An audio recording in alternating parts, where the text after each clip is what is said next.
Alright, so after completing the Fire Temple, here we are again back in the Death Mountain crater.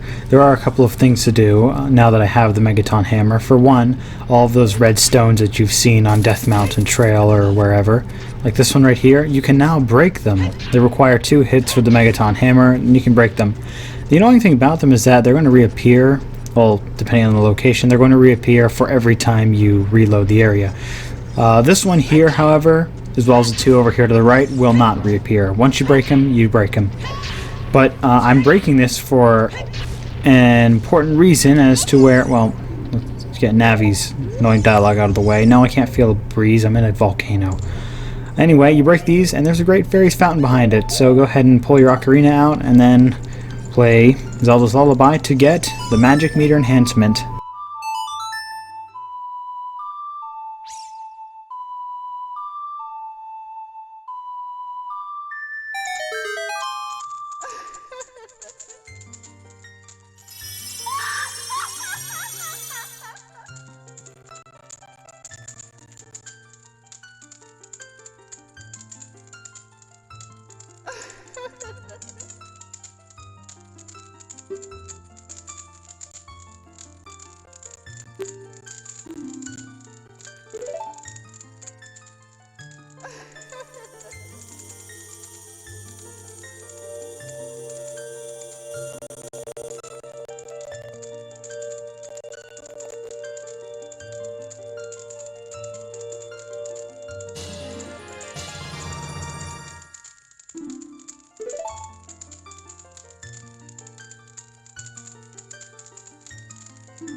Alright, with that out of the way, now our magic meter is twice as big. I'm sure it's probably bothering you for a while that we've had over a full row of heart containers completed for a while now, and the meter has only remained half the size of it, but not anymore.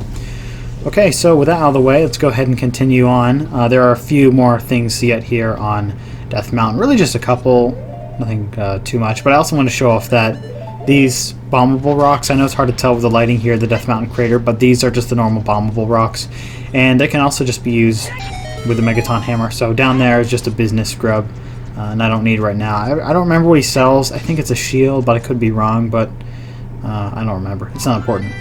Okay, here on the Death Mountain Trail, there are 2 Golden Skulltulas for me to get. Now, I wanted to play it safe and didn't just jump down. I got hit by that Skulltulas, which is irritating. I went ahead and killed the red Tektite. I killed all the enemies, really. I just wanted to get them all out of the way.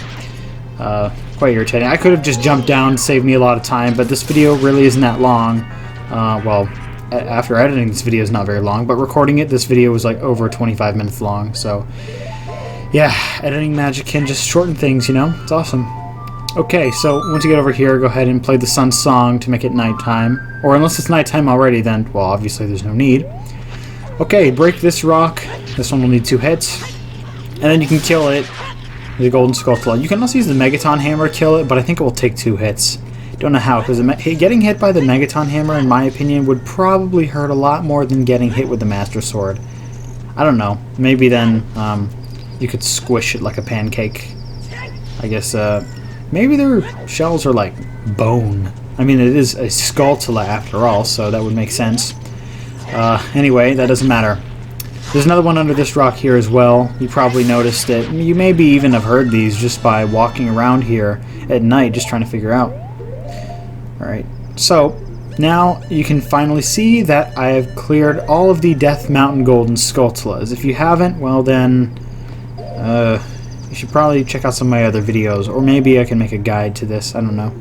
Also, if you've been following along with me exactly, you should have 63 Golden Skulltulas. If you don't, then, well, I guess it doesn't matter. Like I said, if you're a new player, I really recommend you just get the first half, 50. That's it, and after that you can just stop. But if you want to continue along with me and collect the rest of them, then I will show you where they are, as I've said. Alright, now I'm going to warp to the Temple of Time, but it's not because I'm putting the Master Sword back. I'm warping here just because I need to quickly get to, well, it's not Hyrule Castle Town, I suppose, because this is Ganon's Castle. Ganon's Castle Wasteland Town, I guess that's what you call us. It's still just referred to as the market, even though that there's no one here and it's just full of redeads. Okay, Now there is one more side quest I wanted to do, and normally I put this off way farther just because, I'll be honest, I really don't like doing it.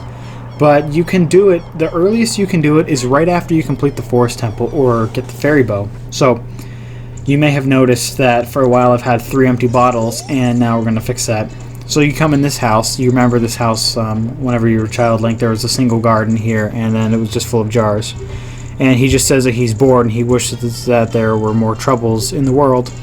But if you come to this place at night, I didn't show this off because at the time I actually didn't know. If you come to him at night, the guard, he will tell you that he's very fascinated by researching ghosts and that, well, he's kind of evil inside. And I think he only got his guard job because it pays well. But regardless of that, many people like to theorize that this guy, who's known as the ghost shop owner, is that guard, but I don't really know. I mean, I don't really understand how he could change his shape. I mean, yes, there are Triforces everywhere, even a poorly drawn Triforce on the paper to the side of him, but I just don't quite understand how that could be him. Whatever.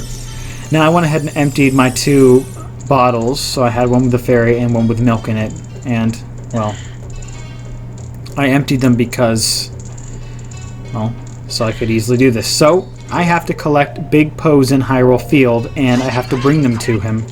Now, there are 10 locations for these things in Hyrule Field, and you need to use your Fairy Bow to collect them. Now, on the console version, this is pretty difficult, but I make it look easy just because I've done it so much. So how this works is you need a Pona, and it's easy to get a running start on some of these. So you get a running start, and you shoot a Poe, and then you quickly run over to it, and then you collect it in a bottle. So allow me to show you the 10 locations of these Poes. Now, there is no particular order in collecting these, but they must be done on horseback. The first one is right in front of the gate. Touch the sign, and then shoot the Poe, and then collect it.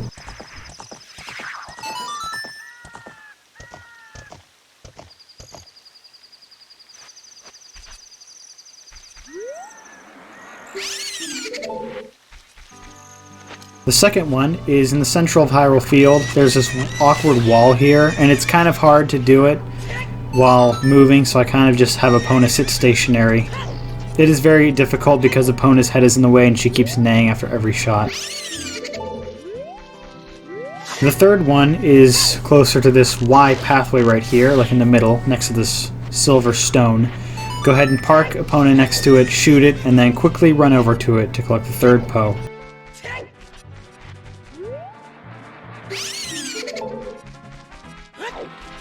The fourth one is over to the northwest over here. I parked Epona here next to this river and underneath this ground here.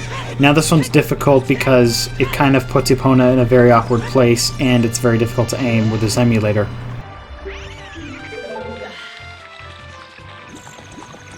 The fifth one is in southern Hyrule Field. Well, just run through this patch of grass and then try your best at sniping it. I was surprised I actually got it that time.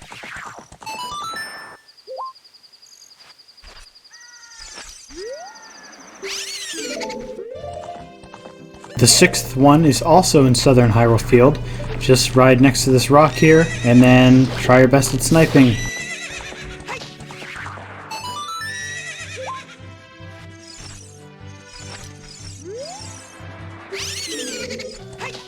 The seventh one is on the west side, close to the entrance of the Gerudo Valley. This one's pretty tough to get, so it's kind of narrow.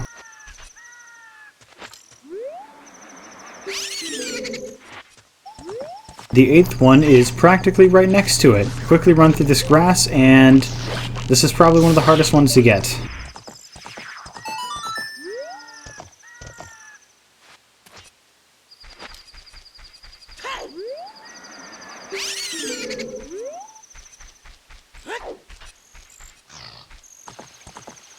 The ninth one is northwest Hyrule Field in one of these bushes.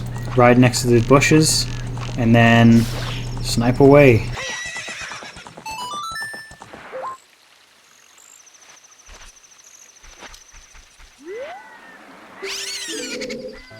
The 10th and final one is next to this tree at Lon Lon Ranch.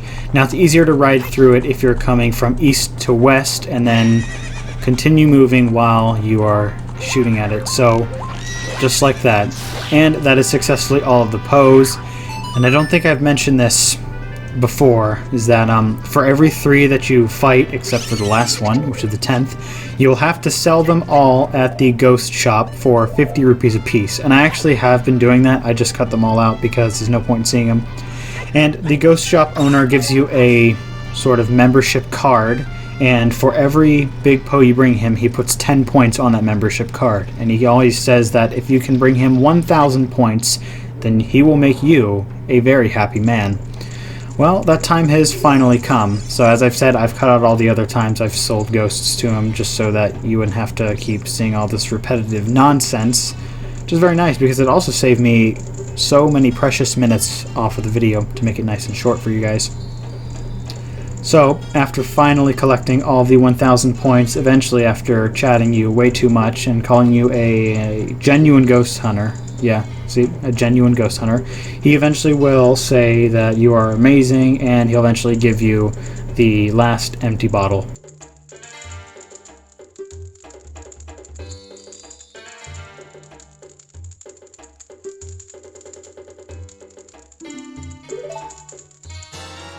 Alright, there you go. There's the 4th and final empty bottle in the game. If you got it with me, then it should be very useful. And that is it for this video. That's all I wanted to do in here. I normally put this side quest off until way later, but I thought I would get it out of the way now, just because I don't like it.